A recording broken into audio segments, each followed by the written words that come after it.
அதிகாரத்தை பெற்றுக்கொள்வது எப்படி? அதிகாரத்தை பெற்று ஒரு வல்லமையான ஒரு வாழ்க்கையை இந்த பூமியில் வாழ்கிறது எப்படி? முத்திர மோதிரமாக மாறுகிறது எப்படி?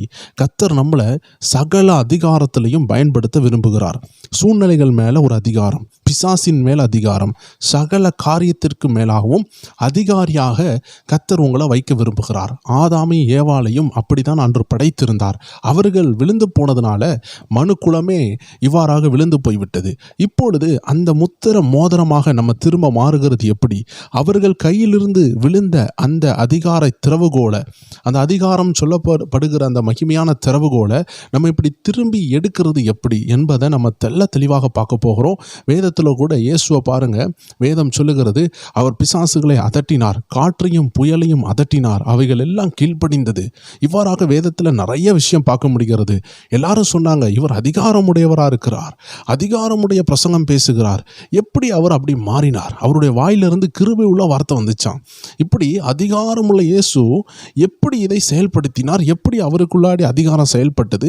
இன்னைக்கு அவருடைய பிள்ளைகளாகிய நம்ம ஒரு வெத்து வேட்டா வாழாமல், ஒரு ஒன்றும் உதவாதவர்களாக வாழாமல், அதிகாரமற்றவர்களாக, தோற்கடிக்கப்பட்டவர்களாக வாழாமல், சூழ்நிலைகளுக்கு மேலே, போராட்டங்களுக்கு மேலே, பிசாசுக்கு மேலே அதிகாரம் படைத்தவர்களாக வாழ சில ரகசியங்களை நம்ம பார்க்க போகிறோம்.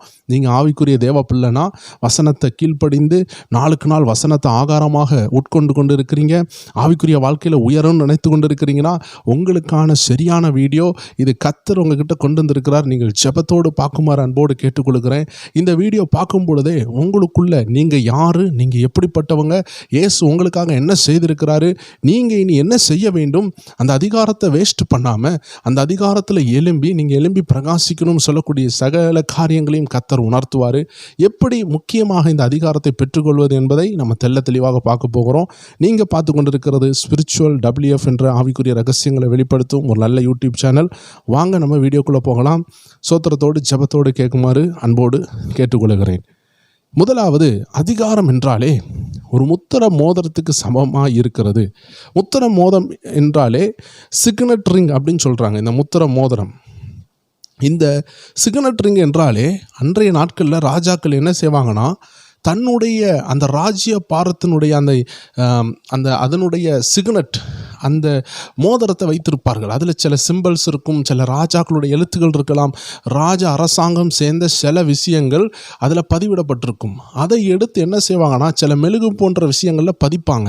அந்த மெழுகுகளை அவருடைய மோதிரத்தை வைக்கும் பொழுது, அந்த உருக்கப்பட்ட மெழுகு மேலே இவருடைய அந்த மோதிரம் வைக்கப்படும் பொழுது அதனுடைய அடையாளம் அதில் இருக்கும். யாராவது தெரியாமல் அந்த உருக்கப்பட்ட அந்த கேண்டில் போல இருக்கிற அந்த மெழுகினுடைய பகுதியை உடைச்சிட்டாங்கன்னு வைங்களேன், சீல் பண்ணப்பட்ட பகுதியை உடைச்சிட்டாங்கன்னா அந்த நபருக்கு மரண தண்டனை கூட கிடைக்கும். சில அரசாங்கம் சார்ந்த சில பத்திரிகைகள், அரசாங்கம் சார்ந்த சில குடோன்னு, சில ட்ரெஷர்ஸு, சில கல்லறைகள், இவைகளை எல்லாம் முத்திரை போட்டு வச்சுருப்பாங்க. இவைகளை உடைத்தால் ராஜ துரோகமாகவும் அவர்களை கொலை செய்வார்கள். அப்படிப்பட்ட வல்லமை உள்ளது தான் இந்த சிக்னட் ரிங், இந்த முத்திரை மோதிரம்.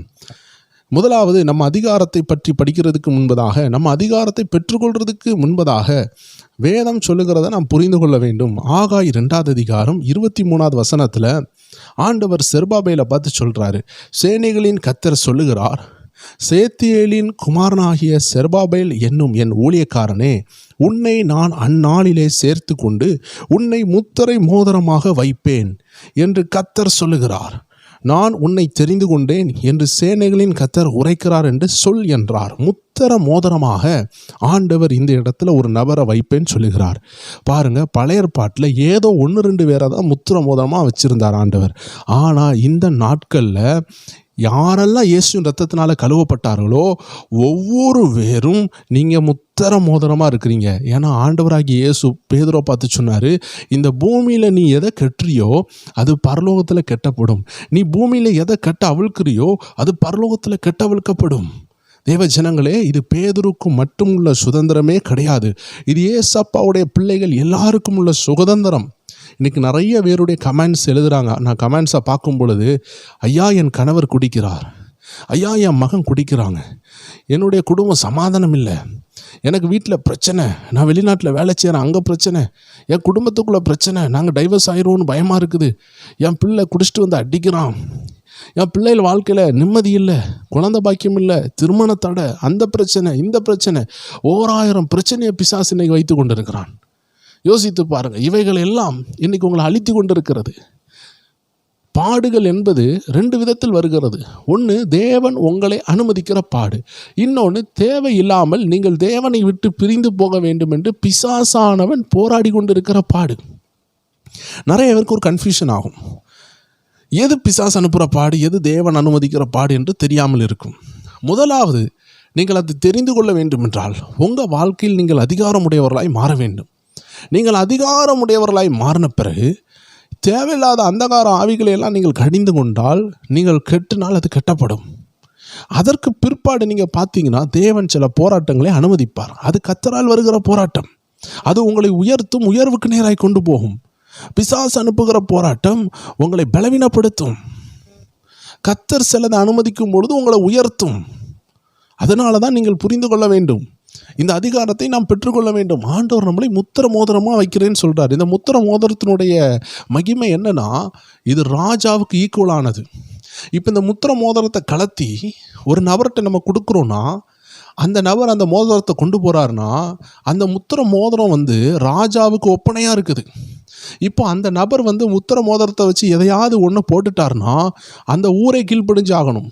அதனால் ராஜாவே நினச்சா கூட ராஜா முத்திரையை வச்சிருக்கிற, முத்திர மோதிரத்தை வச்சிருக்கிற ஒரு நபரை தடுக்க முடியாது. ஏன்னா ராஜாவுடைய முத்திர மோதிரம் யார் கையில் போதோ அவங்க சொல்கிறதே தான் தேசம் கேட்கும். இதை தான் ஆண்டு சொல்கிறாரு, மகனே நீ என் பிள்ளை, நான் உன்னை முத்திர மோதிரமாக வச்சுருக்கிறேன், நான் என்ன சொல்கிறேனோ அதே மாதிரியே நீ பேச போகிற, நீ உலகத்தை எலும்புகளுக்கு உயிரை கொண்டு வர போகிற, உன்னை கொண்டு நிறைய மாற்றங்களை நான் செய்ய போகிறேன், நான் எதை செய்யணும்னு நினைக்கிறேனோ, நான் இந்த பூமியில் இல்லை, நான் பரலோகத்தில் இருக்கிறேன், நான் செய்யணும்னு நினைக்கிறத உன்னை வச்சு செய்யணும்னு நினைக்கிற மகளே, உன்னை வச்சு செய்யணும்னு நினைக்கிற மகளே, அதனால தான் நான் உன்னை முத்திர மோதிரமாக வச்சுருக்கிறேன், என் அதிகாரத்தை நான் உனக்கு தாரேன்னு சொல்லுகிறார். அந்த அதிகாரத்தை பெற்றுக்கொள்ள தான் கர்த்தர் நம்மளை முத்திர மோதிரமாக மாற்றணும்னு நினைக்கிறார். பூமியில் சகல அதிகாரம் இயேசு கிறிஸ்து கொடுக்கப்பட்டிருக்கிறது. அந்த அதிகாரத்தை தான் அவர் நமக்கு தரப்போகிறாரு. அதனால் முதலாவது இந்த முத்திர மோதிரத்தை குறித்து நீங்கள் சில காரியங்களை புரிந்து கொள்ளணும். வரலாற்று பூர்வமாக பார்க்கும் பொழுது இந்த முத்திர மோதிரம் யார் கையில் கொடுக்கப்படுகிறதோ அவர்கள் போடுகிற சீல் அதை உடைக்கவே கூடாது.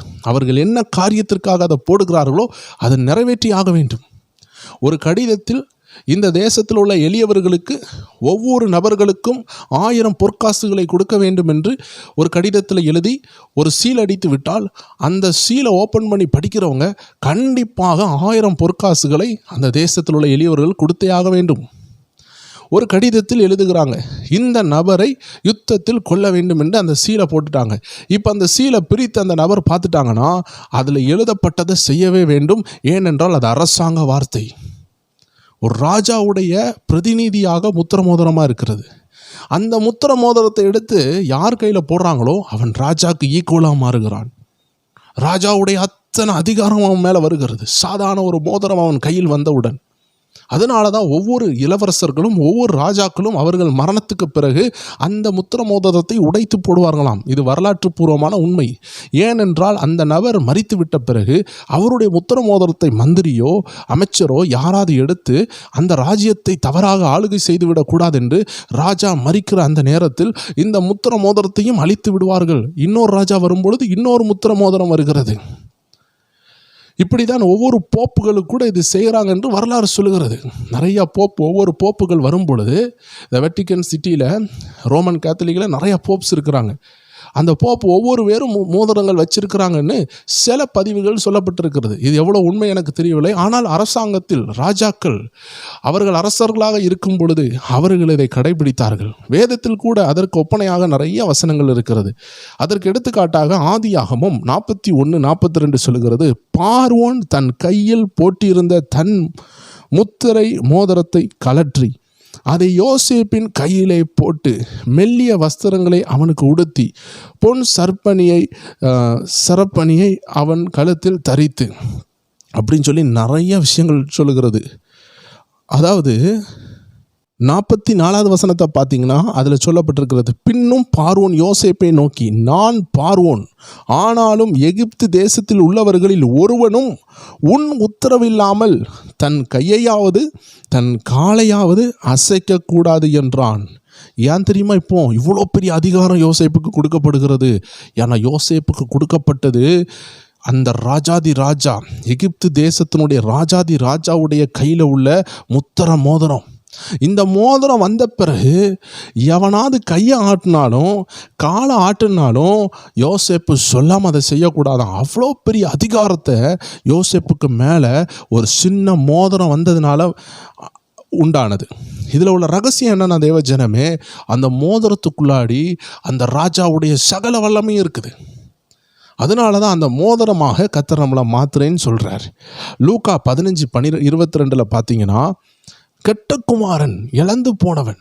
அப்போ எதை இழந்தான்னு பாருங்கள், அதிகாரத்தை இழந்தான், அப்பாவுடைய அன்பை இழந்தான். அவன் வாழ்க்கையில் எல்லாம் இழந்து வெளியே போயிட்டு இப்போ வரும்போது பிள்ளையா வரல, அவன் ஒரு வேலைக்காரனாக வரணும்னு வரான். ஏன்னா அவன் மனசுக்கு நல்லா தெரியுது, இப்போ நான் பிள்ளைன்னு சொல்லக்கூடிய பட்டியலில் இல்லை, இப்போ நான் ஒரு வேலைக்காரன் என்ற பட்டியலில் இருக்கிற அதிகாரத்தை இழந்துட்டான். அதனால தான் அவங்க அப்பா என்ன செய்கிறாரு பாருங்க. அப்பொழுது தகப்பன் தன் ஊழியக்காரரை நோக்கி, நீங்கள் உயர்ந்த வஸ்திரத்தை கொண்டு வந்து இவனுக்கு உடுத்தி இவன் கைக்கு மோதிரத்தையும் கால்களுக்கு பாதரட்சங்களையும் போடுங்கள். என்ன சொல்றாரு? கைக்கு மோதிரம் போடுங்க. அது ஒரு அடையாளம், அதிகாரத்தின் அடையாளம். மகனே, நீ திரும்பியா பிள்ளடா, உனக்கு அதிகாரம் உண்டு, நீ வேலைக்காரன் கிடையாது, நீ பாவம் செய்தது உண்மைதான், ஆனால் நீ மனம் திரும்பின அல்லவா. பாவம் செய்துவிட்டு தன் பாவத்தை மறைக்கிறவன் தான் வாழ்வடைய மாட்டான். என் மகனாகிய நீ மனம் திரும்பி பரத்திற்கும் பூமியில் உள்ள அப்பாவுக்கும் விரோதமான பாவம் செய்தேன்னு நீ மனம் திரும்பின அல்லவா. அதை கர்த்தரும் பார்த்தார், நானும் பார்த்தேன். நீ இப்போ என் பிள்ளடான்னு சொல்லி அவனுக்கு வஸ்திரம் கொடுத்து அவனுக்கு காலுக்கு செருப்பை கொடுத்துட்டு அப்படியே ஒரு மனுஷனாக வைக்காமல் அவனை அதிகாரமுள்ள பிள்ளையாக மாற்றுறதுக்கு மோதிரம் கொடுத்தார். இது ஒரு அடையாளம். மோதிரம் ஒரு அதிகாரத்தின் அடையாளம். தேவ ஜனங்களே, இன்னைக்கு ஆண்டவர் நம்மளை பார்த்து சொல்கிறாரு, நம்மளை ஒரு முத்திர மோதிரமாக மாற்றணும்னு நினைக்கிறார். முத்திர மோதிரம்னா, ஆண்டவருடைய முத்திர மோதிரம் என்னவென்றால் அவரே அதுக்குள்ளே இருக்கிறது போல. அந்த முத்திர மோதிரத்தை உபயோகப்படுத்தும் பொழுது அவர் சொல்கிற மாதிரி இருக்கும். இந்த பூமியில் ஒரு முத்திர மோதிரம் இருக்குதுன்னா அது பரிசுத்த ஆவியானவர். இப்போ இந்த பரிசுத்த ஆவியானவர் உங்களுக்குள்ளே வந்துட்டாருன்னா, வசனம் உங்களுக்குள்ளே வந்துட்டுனா நீங்கள் சொல்கிறது தான் நடக்கும். அதனால தான் வேதத்தில் எலியா சொல்படி தான் மழை பெய்தது, எலியா சொல்படி தான் மழை நின்றது. கர்த்தர் தீர்க்கதரிசிகளுக்கு சொல்லாமல் எந்த காரியத்தையும் செய்ய மாட்டாராம். அப்போ நீங்களும் தீர்க்க தரிசன ஆவியுடையவர்களாக மாறினீங்கன்னா உங்களுக்கும் வெளிப்படும். பேதுரு பூமியில் எதை கெட்டினாரோ அது பரலோகத்தில் கெட்டப்பட்டுச்சு, எதை கெட்டவிழ்த்தாரோ அது பரலோகத்தில் கெட்டவிழ்க்கப்பட்டுச்சு. அப்படின்னா என்ன அர்த்தம்? தேவ ஜனங்களே, இன்னைக்கு நம்ம பாடுகளில் இருக்கிறோம், போராட்டத்தில் இருக்கிறோம். இதனுடைய ஒரு காரணம் பிசாசு மட்டும் இல்லை, நம்மளும் கூட. நம்ம அதிகாரத்தில் எழும்பாமல் இருக்கிறோம், நம்ம பிசாசை துரத்தாமல் இருக்கிறோம், நம்ம சூழ்நிலையை கடிந்து கொள்ளாமல் இருக்கிறோம். இயேசுவை பாருங்கள், கடல் அலை எல்லாம் பொங்கி எழுந்தது, 12 சீசர்களும் அலறினார்கள். இயேசு உடனே எழும்பி காற்றையும் கடலையும் அதட்டினார். ஏன்னா அவர் அதிகாரமுடையவராக இருந்தார். எல்லா மக்களும் சொன்னாங்க, இவர் பேசுகிற பிரசங்கம் அதிகாரமுடையதாக இருக்கிறது, இவர் மற்றவர்களைப் போல பேசவில்லையே, இவர் அதிகாரமுடையவராக பேசுகிறாரே என்று எல்லாரும் சொன்னாங்க. ஏன்னா அவருடைய பிரசங்கத்தில் இருந்தது அதிகாரம். His teaching was not filled with theology. His teaching was filled with power and authority. His doctrine was filled with authority. தியாலஜியை பேசுறதுக்கு அவர் ஒரு மனுஷன் கிடையாது, அவரே தியாலஜியை உண்டாக்குனவர். ஏன்னா அவர் தான் தியோஸ், அவர் தான் கடவுள். அவருக்கு என்ன இனி இலக்கணம் அவர் கொடுக்கணும்? நான் தான் கடவுள்னு அவர் சொல்லி பெருமைப்பாடாட்ட வேண்டிய அவசியமே கிடையாது. நான் தான் கடவுள்னா நான் அதிகாரத்தை செயல்படுத்துகிறேன்னு சொல்லி செயல்படுத்தி காட்டினார். அதனால் தேவச்சனங்களே, அவர் தியாலஜி பேசணும்னு அவசியம் கிடையாது. ஏன்னா அவர் தான் தியோஸ், அவர் தான் காட், அவர் தான் ஆண்டவர், அவர் தான் கடவுள். ஹீ இஸ் லார்ட், குரியோஸ்ன்னு சொல்லுவாங்க. அவர் தான் கர்த்தர், ராஜாக்களுக்கெல்லாம் ராஜா, கர்த்தருக்கெல்லாம் கர்த்தர், பூமியில் உள்ள எல்லா சிருஷ்டிகளுக்கும் கடவுள். அவரே இந்த பூமியில் வாழும் பொழுது அவர் பேசினது தியாலஜி கிடையாது, அவர் பேசினது டூனாமிஸ் பவர், அவர் பேசினது ஒரு பொட்டன்ஷியல் பவர். அவர் வாயிலிருந்து புறப்பட்டது அபிஷேகம், அவர் வாயிலிருந்து புறப்பட்டு இறைத்தன்மை, அவர் வாயிலிருந்து புறப்பட்டது வல்லமை. ஏன்னா அவரே வல்லமையான நபர். இனி அவருக்கு இலக்கணம் கொடுக்கணும்னு அவசியம் இல்லை, அவர் யார் என்பதை காட்டினார். குஷ்டரோகிகளை சுகமாக்கினார், மரித்தோர்களை எழுப்பினார், குருடர்கள் பார்வையை கொடுத்தார், செவிடர்களை கேட்க வைத்தார், பிசாசுகளை துரத்தினார், நன்மை செய்கிறவராய் சுற்றி திரிந்தார். ஒரு மனுஷன் தியாலஜி பேசிதான் ஆவான், இறையியல் பேசிதான் ஆவான். ஏன்னா அவன் கடவுள் கிடையாது. அவன் கடவுளை பற்றி தான் பேச முடியும். ஆனால் கடவுளே பிரசங்கம் பண்ணும் பொழுது எப்படி இருந்திருக்கும்? கடவுளை பற்றி பேசுகிறத காட்டிலும், ஏன்னா அவர் தான் கடவுள். அவர் யார் என்பதை பிரசங்கம் பண்ணினார். நான் கட்டப்பட்டவர்களை விடுதலையாக்க வந்திருக்கிறேன்னு அவர் சொன்னார். யோவான் ஸ்நானகன் பிரசங்கம் பண்ணும்போது எப்படி சொல்லியிருப்பாரு? கட்டப்பட்டவர்களை கட்டவிழ்க்கிறதுக்கு ஒருத்தர் வாராரு, எனக்கு பின்னாடி ஒருத்தர் வாராரு, நான் தண்ணியில் ஞானஸ்தானம் கொடுக்குறேன், எனக்கு பின்னாடி வருகிறவர் பரிசுத்த ஆவினாலும் வல்லமையினாலும் கொடுப்பார், அக்னினாலும் கொடுப்பாருன்னு சொன்னார். ஆனால் இப்போ இயேசு வந்துட்டு அவர் பிரசங்கம் பண்ணும் பொழுது அதிகாரமுடையவராக பேசினார். ஏன்னா இயேசு வந்துட்டு சொல்ல வேண்டிய அவசியம் இல்லை எனக்கு பின்னாடி ஒருவர் வருவார்னு. ஏன்னா வர வேண்டியவரே அவர் தான். அதனால தான் அவர்கிட்ட வந்து கேட்பாங்க, நீர் தான் மேசியாவா, வர வேண்டியவர் நீர் தானா? அந்த கேள்விக்கெல்லாம் ஒரே பதிலாக அவர் அதிகாரமுடையவராக பேசினார். He no need to explain theology because he himself Theos, he himself God, he himself Lord. அந்த ஆண்டவர் அவருடைய சகல அதிகாரத்தையும் எடுத்து யாருக்கு தெரியுமா கொடுக்குறாரு? அவருடைய பிள்ளைகளாகிய நமக்கு தருகிறார். லூக்கா 10:19 சொல்லுகிறது, இதோ சர்ப்பங்களையும் தேள்களையும் மிதிக்கவும் சத்துருனுடைய சகல வல்லமையும் மேற்கொள்ளும் உங்களுக்கு அதிகாரம் கொடுக்கிறேன், ஒன்றும் உங்களை சேதப்படுத்தாது. I give my authority, I give my dunamis, I give my power, I give my everything, I give my signet ring. என்னுடைய அதிகாரத்தை தருகிறேன், என் முத்திர மோதிரத்தை தருகிறேன். எகிப்து ராஜா முத்திர மோதிரத்தை கலத்தி யோசேப்புக்கு கொடுத்தாரு. ஆனால் லூக்கா 10:19 ஆண்டவராகிய இயேசு அவருடைய முத்திர மோதிரமாகிய பரிசுத்த ஆவியை கலத்தி நமக்கு கொடுத்திருக்கிறார். இதாங்க ரகசியம். அதிகாரத்தை பெற்றுக்கொள்ளணும்னா இயேசுனுடைய வசனத்தை விசுவாசிக்கணும். அவர் உங்களுக்கு அதிகாரம் கொடுத்திருக்கிறார். உங்களுக்கு விசுவாசம் இல்லாததுனால தான் பவர் ரிலீஸ் ஆகலை. எல்லாருக்குள்ளாடியும் பவர் இருக்குது, எல்லாருக்கும் இயேசு பவர் கொடுத்துருக்கிறார். ஆனால் அதை ரிலீஸ் பண்ணக்கூடிய ஃபேத் இல்லை, அது நம்பக்கூடிய திராணி இல்லை. எனக்குள்ள பவர் இருக்குதான்னு நீங்கள் யோசிப்பீங்க. பரிசுத்தமாக வாழ்ந்து பாருங்கள், ஆண்டவரை ஏற்றுக்கொண்டு பாருங்கள், அவர் சொல்கிற பாதையை கடைபிடிச்சு பாருங்கள். அதுக்கப்புறம் இயேசு நாமம் ஜெபித்து பாருங்கள். இந்த மழை பெயர்ந்து போகுதா இல்லையான்னு பாருங்கள், கேன்சர் சுகம் ஆகுதா இல்லையான்னு பாருங்கள். ஏசப்பா பிள்ளைகளுக்கு விரோதமாக வர்ற எல்லா போராட்டத்தையும் ஜெயிக்க கர்த்தர் உங்களுக்கு அதிகாரம் கொடுத்துருக்கிறார். அதில் 1-2 பிரச்சனையை தீர்க்கிறதுக்கு வல்லமை கொடுத்துருக்கேன்னு போட்டிருக்குதா லூக்கா 10:19? இல்லை. இதோ சர்ப்பங்களையும் தேள்களையும் மிதிக்கவும் சத்துருவுடைய சகல வல்லமையையும் மேற்கொள்ள உங்களுக்கு அதிகாரம் கொடுத்துருக்கிறேன், ஒன்றும் உங்களை சேதப்படுத்த மாட்டாது. I have given you the authority to take over, to cast out, to demolish, to eradicate, to kill, to destroy the power of the enemy. I have grant over the authority to you. நான் உங்களுக்கு அதிகாரத்தை கொடுத்திருக்கிறேன்னு சொல்லுகிறார். உங்களுக்கு சகல அதிகாரத்தையும் கொடுத்திருக்கிறேன், அழிக்கிறதற்கு, பிசாசை நிர்மூலமாக்குறதற்கு. அது ஒன்றும் சேதப்படுத்தாதுன்னு சொல்லுகிறார். இவ்வளோ பெரிய அதிகாரத்தை பயன்படுத்தாமல் இருக்கிறது யாருடைய தப்பு? பூமியில் கெட்டினா பரலோகத்தில் கெட்டப்படுது. கெட்டாமல் இருக்கிறது யாருடைய தப்பு? நம்மளுடைய ஜெபக்குறவல்லவா? அதிகாரத்தை புரியாத புத்திரர்களாகிய நம்முடைய தவறல்லவா? இன்னைக்கு அதிகாரத்தில் நடக்காததுனால எத்தனை நபர்களுக்கு வேதனை, எத்தனை நபர்கள் நம்மால் பாதிக்கப்பட்டிருக்கிறாங்க. நீங்கள் நினச்சிருந்தா எத்தனை பேருக்கு உதவி செய்திருக்கலாம். ஒரு சின்ன பிள்ளை நாகமானுக்கு உதவி செய்தா. அவள் போய் சொன்னா, ஐயா ஒரு தீர்க்கதரிசி இருக்கார், அவரை போய் பாருங்க, உங்கள் குஷ்டரோகம் மாறும். ஒரு சின்ன வார்த்தை, குஷ்டரோகம் மாறியது. இன்னைக்கு எத்தனை பேருக்கு இயேசுவை நம்ம சொல்லிக் கொடுக்க வேண்டும்? எத்தனை பேருக்கு இயேசுவின் வல்லமையை காட்டி கொடுக்க வேண்டிய நம்ம? எத்தனை பேருக்கு இயேசுவின் நாமத்தில் ஜெபிச்சு விடுதலையை வாங்கி கொடுக்க வேண்டிய நம்ம குடும்பத்திற்கே விடுதலை வாங்கி கொடுக்க முடியாமல் கண்ணீரோடு இருக்கிறோம்.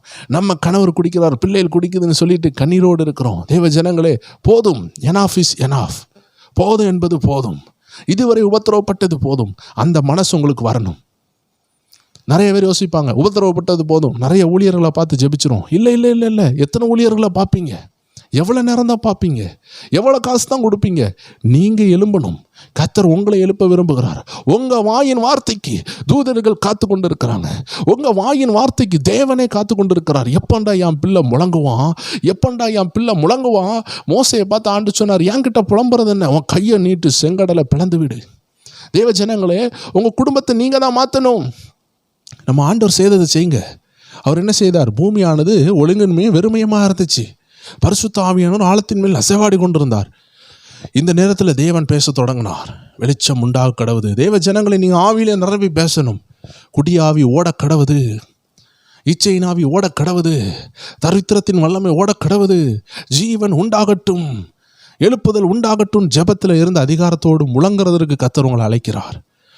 முடக்கப்பட்டிருந்தது போதும், முழங்குறதற்கு எழும்புங்கள். முடக்கப்பட்ட ஆயுள்கள் போதும், முடக்கப்பட்ட சோர்வான வாழ்க்கை போதும், முழங்குகிற வாழ்க்கை, சிங்கத்தை போல் முழங்குகிற கர்ச்சிக்கிற ஒரு வாழ்க்கைக்கு கர்த்தர் உங்களை அழைக்கிறார். அப்போ இப்படிப்பட்ட அதிகாரம் இருக்கும் பொழுது இந்த அதிகாரத்தை பெற்றுக்கொள்வது எப்படி? இந்த அதிகாரம் என்னென்ன அதிகாரம்லாம் இருக்கிறது? வேதத்தில் பல இடங்களில் இருக்கிறது. அதில் ஒரு குறிப்பிட்ட வசனத்தை வாசிக்கிறேன், சமயம் குறைவாக இருக்கிறதுனால. மார்க் 16வது அதிகாரம் 17, 18 பாருங்கள். விசுவாசிக்கிறவர்களால் நடக்கும் அடையாளங்கள் ஆவன. நான் ஆரம்பத்திலே சொன்னேன், வல்லமை எல்லாருக்கும் இருக்குது, விசுவாசம் தான் இல்லை. எல்லாருக்குள்ளாடி இயேசு ஜீவிக்கிறாரு, ஆனால் இயேசுனுடைய வல்லமையை ரிலீஸ் பண்ணக்கூடிய விசுவாசம் இல்லை. விசுவாசம் எப்படிங்க வரும்? விசுவாசம் கேள்வியினால் வரும். Faith come from listening. Faith just coming from listening the word of God. வசனத்தை கேட்கறதுனால faith கூடுகிறது. யோசித்து பாருங்க. ஒரு பெரும்பாடு உள்ள ஸ்திரீ அவருடைய வஸ்திரத்தின் ஓரத்தை தொட்டா விடுதலை கிடைக்கணும்னு எப்படி அவள் விசுவாசத்தை பெருக்கினா? அவள் எப்படி பெருக்கியிருப்பானா? 4 பேர் சொல்லியிருப்பாங்க, இயேசு அதை செய்கிறார், இதை செய்தார். அதை கேட்கும் பொழுது அவள் விசுவாசம் கூடிட்டு, ஏதாவது ஒரு புத்தகத்தை போடவோ இல்லை புதிய ஏற்பாடோ பழைய ஏற்பாடோ அவள் வாசித்தான் என்று வேதம் சொல்லவில்லை. she just believed. விசுவாசித்தாள், வந்து தொட்டாள், விடுதலையை பெற்றாள். ஆண்டு சொன்னார், மகளை உன் விசுவாசம் உன்னை இரட்சித்தது. இந்த நாட்களில் நீ பழைய ஏற்பாட்டில் வாழ்ந்து கொண்டு இருக்கிற அந்த பழைய ஏற்பாட்டு சொல்லுகிறபடி உன்னை கல் எறிந்து கொள்ளணும். ஆனால் அந்த கல்லுகளெல்லாம் தடுத்து போட்டது உன்னுடைய விசுவாசம்.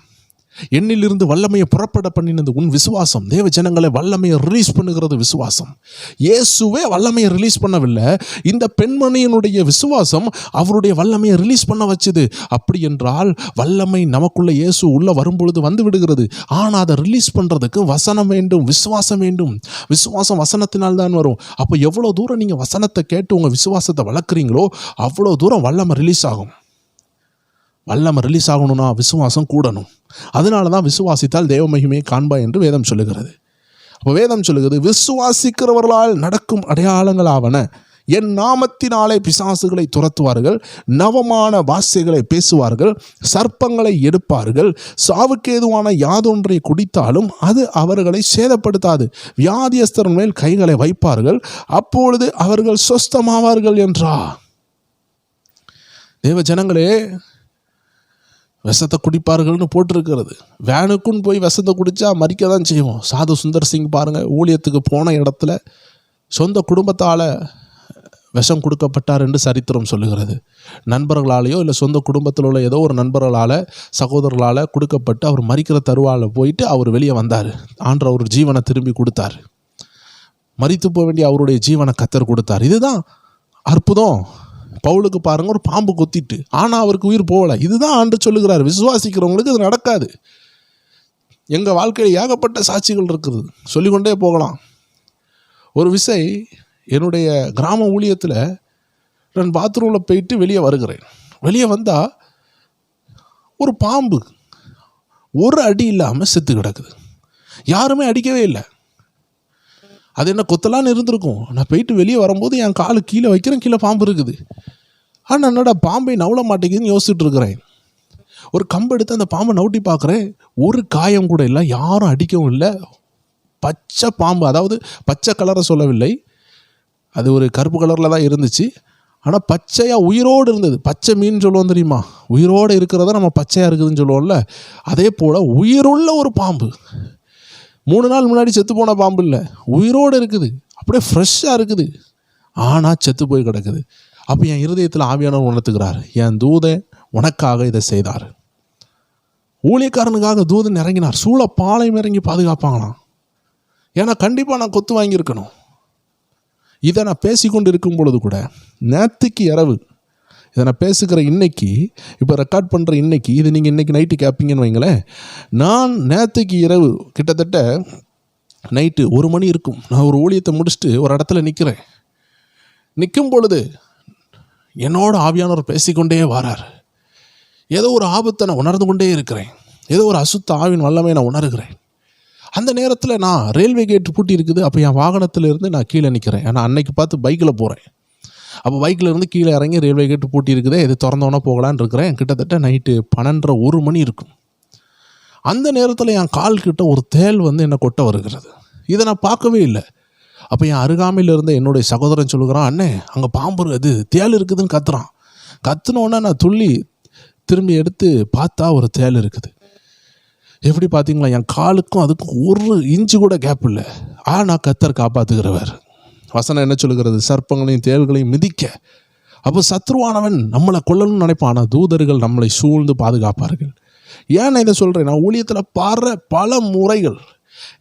ஒரு முறை என்னுடைய அம்மா ஊழியத்தை முடிச்சுட்டு அவங்க வீட்டுக்குள்ளே அப்படியே பின்னாடி போகிறாங்க. பின்னாடி இருந்து வரலான்னு சொல்லிட்டு பின்னாடி போகிறாங்க. இருட்டான இடம். போனால் என்னவோ ஒரு ரப்பரை மிதிச்சது மாதிரி இருந்திருக்கு. என்னடா ரப்பர்னு பார்த்து, அங்கே தான் ரப்பரே கிடையாதே, இது வழக்கமாக நம்ம உபயோகப்படுத்துகிற இடம் தானே. இருட்டாக இருந்ததுனால ஏதோ ரப்பர் மாதிரி வலுவலுன்னு இருந்திருக்கு. மிதிச்சுட்டு போயிட்டாங்க. என்ன வலுவலுன்னு இருக்குதுன்னு ஒரு சந்தேகம் வந்துட்டு, பாம்பாக இருக்குமோன்னு சொல்லி டார்ச் அடித்து பார்த்தா ஒரு பெரிய பாம்பு அப்படியே ஒரு ஓட்டைக்குள்ளே போகுது. ஆண்டவரே, இது என் கால் பச்சை காலை கொத்தியிருந்தால் என்ன இருக்கும்? செருப்பு போடாமல் போயிருக்காங்க. தேவ ஜனங்களே, ஆண்டவர் பாதுகாத்தார். இன்னொரு விஷயம், எங்கள் அம்மா பாத்திரம் பூசி கொண்டு இருக்கிறாங்க, பாத்திரம் கழுவி கொண்டு இருக்கிறாங்க. அழுக்கு பாத்திரங்களை வீட்டுக்கு பின்னாடி உள்ள அந்த பைப்பு இடங்களில் கழுவி கொண்டு இருக்கிறாங்க. நாங்கள் ஊழியத்தின் நிமித்தமாக ஒவ்வொரு வீடு மாறிக்கொண்டே இருப்போம். எந்த இடத்துல ஆண்டவர் ஊழியத்தை சொல்லுகிறாரோ அந்த இடங்களில் போவோம். அப்போ அந்த இடத்துல ஊழியத்தை செய்யும் பொழுது எங்கள் அம்மா பாத்திரம் கழுவிட்டு இருக்கும் பொழுது செருப்பு கூட போடலை. பின்னாடி ஒரு கருப்பு தேள். நேற்றைய தினத்துலேயும் ஒரு பெரிய கருப்பு தேள் தான் என் கால்கிட்ட வந்துச்சு. அதை காட்டிலும் பெரிய தேள் அம்மாவுடைய கால்கிட்ட வந்து தூக்கி கொட்டலாமான்னு முயற்சி பண்ணி கொண்டு இருக்கு. கர்த்தர் காப்பாற்றினார். 1 செகண்ட் தாமதனா குத்தி இருக்கும். பார்த்தீங்களா, மரண போராட்டங்கள் மத்தியில் நம்ம வாழ்வோம், கர்த்தர் காப்பாற்றுவார். இன்னொரு வீட்டில் நாங்கள் வருகிறோம். அது ஒரு காட்டு வீடு. அங்கேயும் ஏகப்பட்ட தேள்கள் உண்டு. அந்த இடத்துல பார்த்தீங்கன்னா வீட்டினுடைய ஒரு ஜன்னலுக்கு மேலே நிறையா செல்ஃப் மாதிரி இருக்கும். பார்த்தீங்களா, கதவுக்கு மேலெலாம் அந்த ஓடு வீடு, ரொம்ப பழைய வீடு. ஊழியம் நடத்தி கொண்டு அந்த இடத்துல தான் ஆராதனைகள் நடத்தணும். திடீர்னு என் தம்பி ஒரு ஸ்க்ரூ டிரைவர் ஏதோ எடுக்கணும்னு சொல்லிட்டு அந்த கதவுக்கு மேலே கை வைத்தா ஏதோ குழுன்னு இருந்திருக்கான். இப்படியே வந்து சொல்கிறான், என்னம்மா மேலே குழுன்னு ரப்பர் மாதிரி இருக்குதுன்னு சொல்கிறான். லைட் அடித்து பார்த்தா பாம்பு. ஆண்டவர் காப்பாற்றினார். இன்னொரு முறை ஆராதனை நடத்தி கொண்டு இருக்கிறோம். திடீர்னு ஒரு ஆள் உள்ள அப்படி சல்லுன்னு ஓடி வருது. என்னன்னு பார்த்தா பாம்பு ஃபுல் ஃபிட்டுக்கிட்ட வந்து உட்காந்துருக்கு. அதை அப்படியே விரட்டி விட்டுட்டு ஆண்டவர் நம்மளை பாதுகாத்தார்.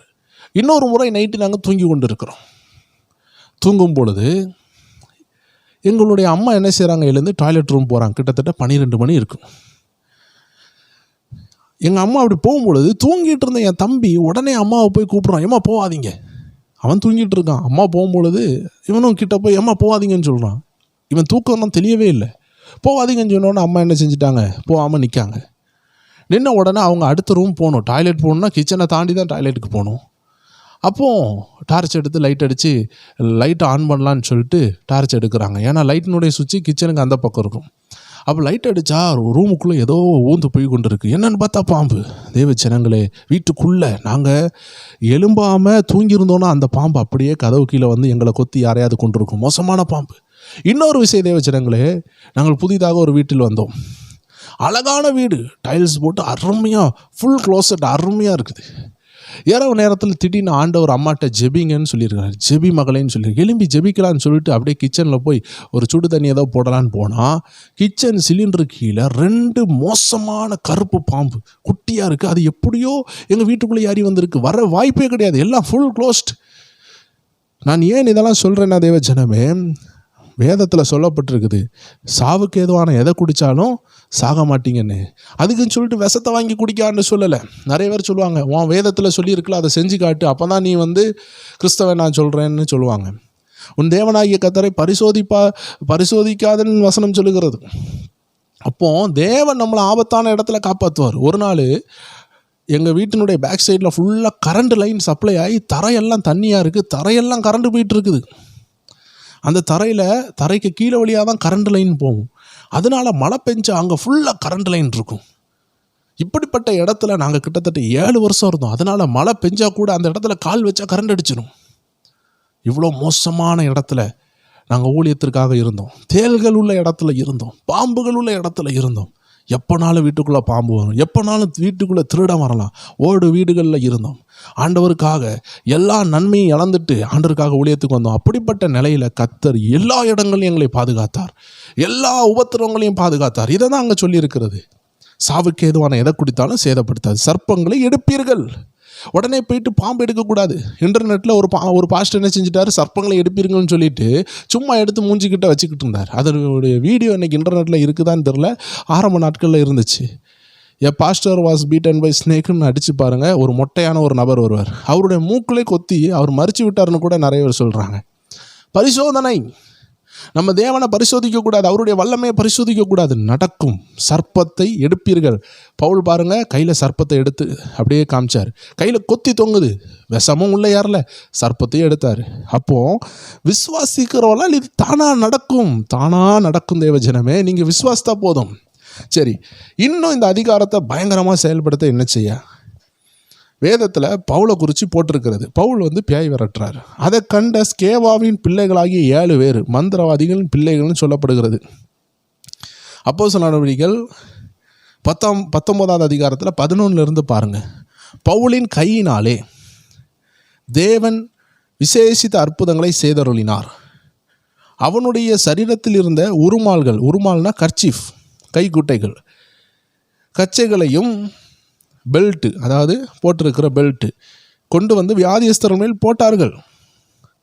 அவர்களை விட்டு அசுத்தாவிகள், அதாவது வியாதிகள், இதெல்லாம் என்ன செய்கிறது? வியாதியஸ்தர்கள் மேல் போட்டார்கள். அதாவது உடனே என்ன செய்கிறது? வியாதிகள் அவர்களை விட்டு நீங்கி போனது, பொல்லாத ஆவிகள் அவர்களை விட்டு புறப்பட்டது. அப்பொழுது தேசாந்திரிகளாய் திரிகிற மந்திரவாதிகளாகிய யூதரில் சிலர் பொல்லாத ஆவிகள் பிடித்திருந்தவர்கள் மேல் கர்த்தராகிய இயேசு கிறிஸ்துவின் நாமத்தை சொல்ல துணிந்து பவுல் பிரசங்கிக்கிற இயேசு கிறிஸ்துவின் பெயரில் ஆணையிட்டு உங்களுக்கு கட்டளையிடுகிறோம் என்றார்கள். பிரதான ஆசாரியர்களாகிய ஸ்கேவா என்னும் ஒரு யூதனுடைய குமாரர் 7 பேர் இப்படி செய்தார்கள். அவன் யார்? பிரதான ஆசாரியன். ஆனால் அவனுடைய 7 பிள்ளைகள் யார்? மந்திரவாதிகள். இந்த மந்திரவாதிகள் என்ன செய்கிறானுங்க? இயேசுவின் நாமத்தை சொல்ல துணிந்து பிசாசை விரட்டுறாங்க.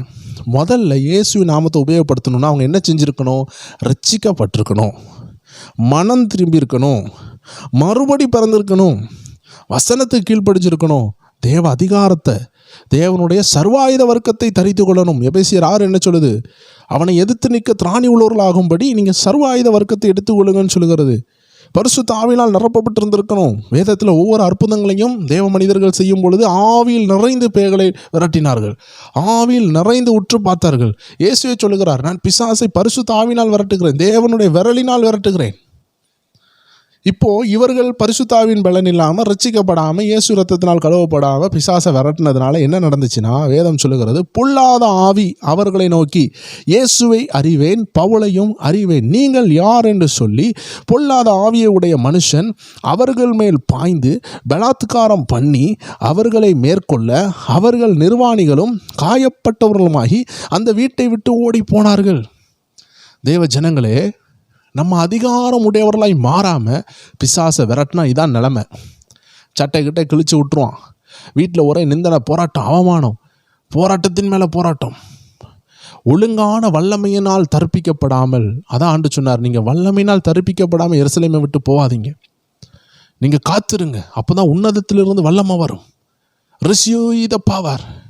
பரிசுத்த ஆவியானவர் உங்கள் மேல் வரும்பொழுது நீங்கள் பலனடைந்து அப்படின்னு வேதம் சொல்லுகிறது. அப்போஸ்தலர் நடவடிக்கைகள் 1:8. நீங்கள் பலனடையணும். You should receive the power to testify. அப்போ இந்த வல்லமையை பெறணும்னா நம்ம கண்டிப்பாக தேவனோடு இணைந்திருக்கணும், முத்திர மோதிரமாக மாறணும். பரிசுத்த ஆவி தான் ஒரு முத்திர மோதிரம், அவரோடு நம்ம இணையணும். அதை தான் வேதம் சொல்லுகிறது. 1 கொரிந்தியர் 6ஆவது அதிகாரம் 17ஆவது வசனம் சொல்லுகிறது, அப்படியே கர்த்தரோடு இசைந்து இருக்கிறவன் அவருடனே ஒரே ஆவியாக இருக்கிறான். கர்த்தரோடு இசைந்திருக்கிறவன் அவரோட ஒரே ஆவியாக இருக்கிறான். ஒரு மனைவியோடு இசைந்திருக்கிறவன் கணவரும் மனைவியும் சேர்ந்து ஒரே சரீரமாக இருக்காங்கன்னு வேதம் சொல்லுகிறது. இதை பவுல் அழகான ஒரு எடுத்துக்காட்டு சொல்லுவார். 16ஆவது வசனம் சொல்லுகிறது, வேசியோடு இசைந்திருக்கிறவன் அவளுடனே ஒரே சரீரமாக இருக்கிறான் என்று அறியீர்களா? இருவரும் ஒரே மாம்சமாக இருப்பார்கள் என்று சொல்லியிருக்கிறதே. தேவஜனங்களே, பாவம் செய்கிறவங்க, தப்பு பண்ணுறவங்க, கணவர் மனைவி இல்லாதவர்கள் தவறு பண்ணும்பொழுது அவர்களே ஒரே சரீரமாயிடுறாங்களாம். அதனால தான் விபச்சாரம் மோசமான பாவம். கணவர் இருக்கும் பொழுது, மனைவி இருக்கும் பொழுது, இன்னொரோடு தப்பு பண்ணும் பொழுது அவர்கள் வாழ்க்கையில் உள்ள அத்தனை சாபமும் நம்ம தலையில் வந்துடும். யார் தப்பு பண்ணுறாங்களோ அவங்க மேலே தப்பு பண்ணவங்களுடைய மறுபக்கத்தில் உள்ளவர்களுடைய அவ்வளோ சாபம் இவங்க மேலே வரும், இவங்களுடைய சாபம் அவங்க மேலே வரும். சும்மாவே நமக்கு 1000 சாபம் போராட்டம். இதில் தவறு பேர பண்ணால் மொத்த போராட்டத்தையும் நம்ம சுமக்கணும். இதை பவுல் ஒரு எடுத்துக்காட்டாக சொல்கிறாரு. ஒரு வேசியோடு இசைந்திருக்கிறவன் ஒரே சரீரமாக இருக்கிறான், கணவர் மனைவியோடு இசைந்திருக்கிறவங்க ஒரே சரீரமாக இருக்கிறாங்க. இந்த எடுத்துக்காட்டை எடுத்து அவர் சொல்கிறாரு, தேவனோடு இசைந்திருக்கிறவன் ஒரே ஆவியாக இருக்கிறான்.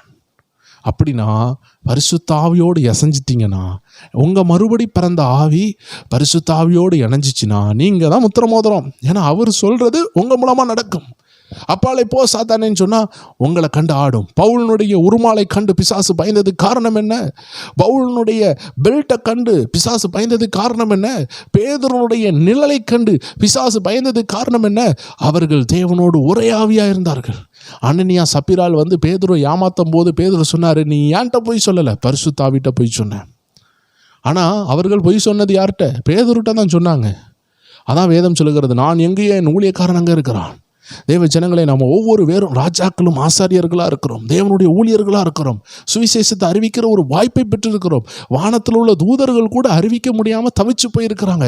இந்த நிலையில் நீங்கள் அதிகாரத்தை பயன்படுத்தினீங்கன்னா, நீங்கள் ஆண்டோடைய பிள்ளையாக மாறினீங்கன்னா, கொஞ்ச நாட்கள் செலவழித்து இந்த அபிஷேகத்தை பெற்றுக்கொண்டீங்கன்னா, வேதம் சொல்லுகிறபடி அப்போஸ்தலர் நடவடிக்கைகள் 10:38 சொல்லுகிறபடி நசரனாகிய இயேசுவை பிதாவாகிய தேவன் வல்லமையினாலும் பரிசுத்த ஆவியினால் நிரப்பினார். அதனால் அவர் பிசாசுகளை விரட்டினார், நன்மை செய்கிறவராய் சுற்றி திரிந்தார்.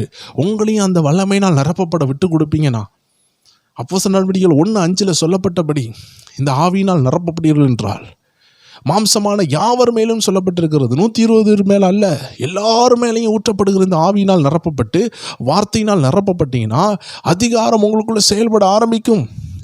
இந்த அதிகாரம் செயல்பட ஆரம்பிக்க நீங்கள் எவ்வளோ தாழ்த்துக்கிறீங்களோ, எவ்வளோ தாழ்மையாக இருக்கிறீங்களோ, எவ்வளோ கனியாக இருக்கிறீங்களோ, எவ்வளோ கனி நிறைந்த மரமாக இருக்கிறீங்களோ, அவ்வளோ சீக்கிரமாக உங்கள் கணவர் ரட்சிக்கப்படுவாங்க, உங்கள் மனைவி ரட்சிக்கப்படுவாங்க, உங்கள் பிள்ளைகள் ரட்சிக்கப்படுவாங்க.